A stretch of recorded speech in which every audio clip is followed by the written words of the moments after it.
Hi, Nick Rains here from Leica Camera Australia. I have a new lens here to show you. This is the new 100 to 400 zoom for the Leica SL system. This is the older 90 to 280, which was of course released when the SL system first came out, and just want to talk to you about the differences.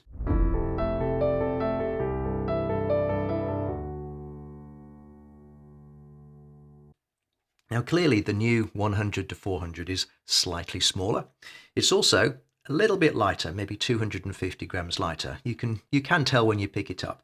It's a little more comfortable to hold. The little foot on it there is a little bit more rounded, but that's just a subtle thing.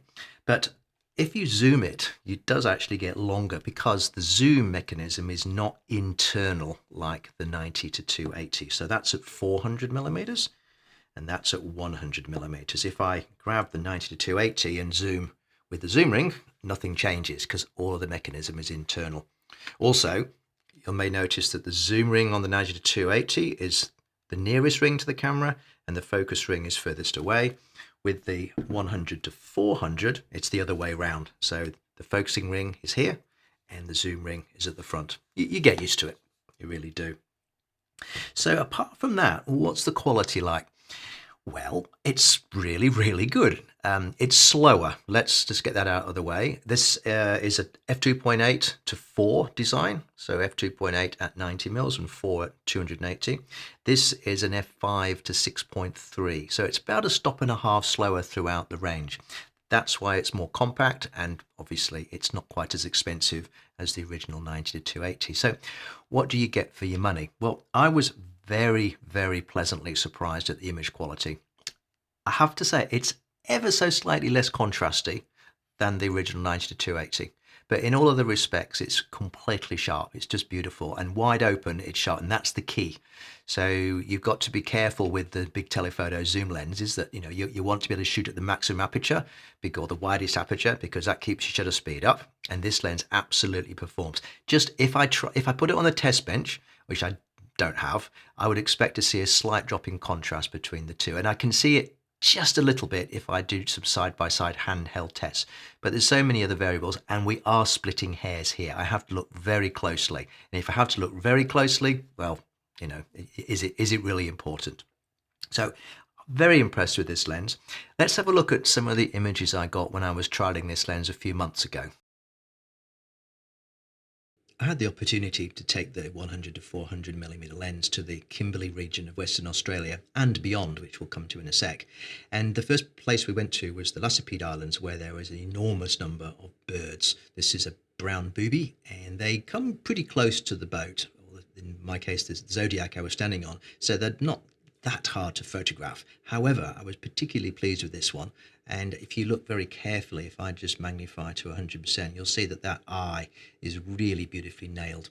I was using the camera on zone focusing, autofocus continuous, set to the rear thumb button rather than on the shutter button, so I was able to hold down my thumb and have the camera track within a series of small X's in the screen, in the center of the screen, and work out where the best position was for it to focus. And it did a really good job of that, particularly in this next shot here, and you'll see just how nailed that focus is on the eye. If I just zoom out, that's completely full frame. There's no cropping at all in this. That's 800 ISO, wide open, and I think you'll agree that is completely focused on the eye without any variation at all. Beautiful. The autofocus is extremely quick. Turtles do not stay on the surface very long, and they pop up in unexpected places, so you've got to have your wits about you and make sure that you focus really quickly. Because the widest aperture on the lens is not as wide as some other lenses may be, it means that the focusing mechanism and the internal elements are lighter and smaller, therefore will often focus much more quickly. In this case, it's snapped into focus perfectly. I only got the one frame before they disappeared below the surface, and I think you'll agree it's completely nailed that focus on the eye, which is what you want in a shot like this. More landscapey picture. This is Talbot Bay, zooming in on the Zodiac. you should see, hopefully in the video, that there's no fringing around these super bright highlights against a very, very dark background. That's where you'll often see problems with lenses. No fringing, no flaring, nothing. Beautifully controlled contrast, so that's impressive. It's also very easy to handhold because the lens does have optical image stabilizing built into it, and that takes over from the sensor stabilizer when you go to the longer focal length, so you can have the best of both worlds. And I have to say, it worked beautifully. Straight into the sun, again, no sense of flaring at all. Beautiful contrast. Zooming in here, you can still see detail in the shadows. I mean, that's as much a function of the sensor as anything else, but the lens still needs to be able to maintain really good contrast even when it's got and there's strongly backlit conditions. Much like this one, zoom out here, there's a bird on the edge of the reef, but if I zoom right in, you'll see there's no color fringing whatsoever on those reflections on the beak, and it's tack sharp. That's wide open, f6.3, 400mm focal length, and ISO 400. Very impressive. So for birds, the lens does a great job. Snappy autofocus, very, very sharp. Very easy to get these sorts of shots as long as you can get reasonably close. Crocodiles as well in the water, nice and crisp on the eye there, and nice reflections of the rocks behind, so I was quite happy with that shot.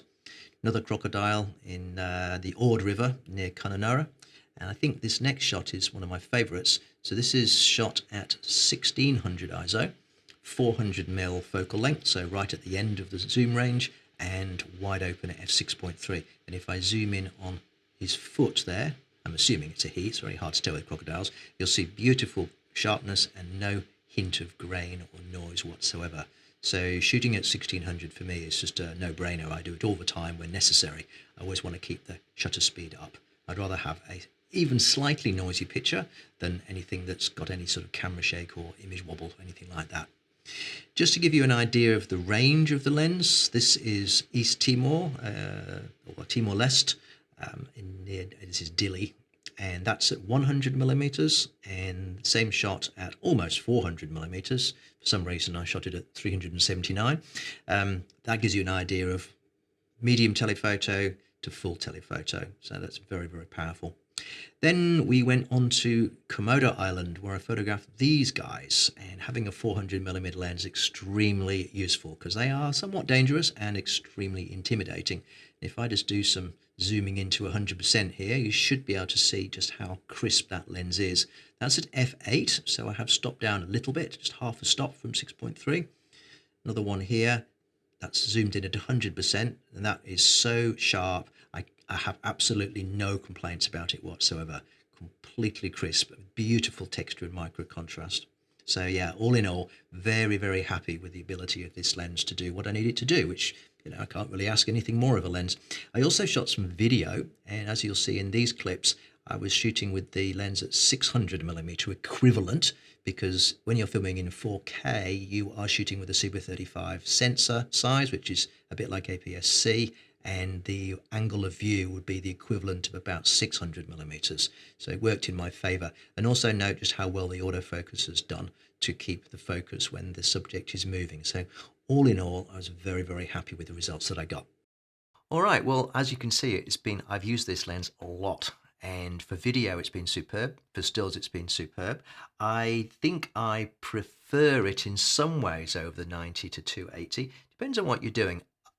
Trading off the aperture against the extra reach is an interesting one. If you don't need more than 280mm, then clearly the 90 to 280 is going to be your go-to lens.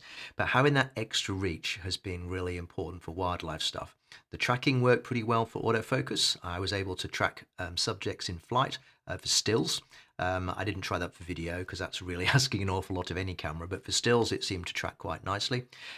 So which one of these you would get, again, depends on things like, well, budget. This one is definitely better value. Could we say it's a lower price? So I would say this one is going to give you as much bang for your buck as this one. Obviously it's less money to spend, but you are sacrificing 1.5 stops to the design, which, given how good the SL2 is at high ISO, I did not find that a problem. I was shooting a lot of stuff at 1600 ISO or above just to keep that shutter speed nice and high for any sort of movement. I did a lot of hand holding and I found it worked superbly. So highly recommended. pop into a Leica store in Sydney or Melbourne, have a look, see what you think. I don't think you'll be disappointed.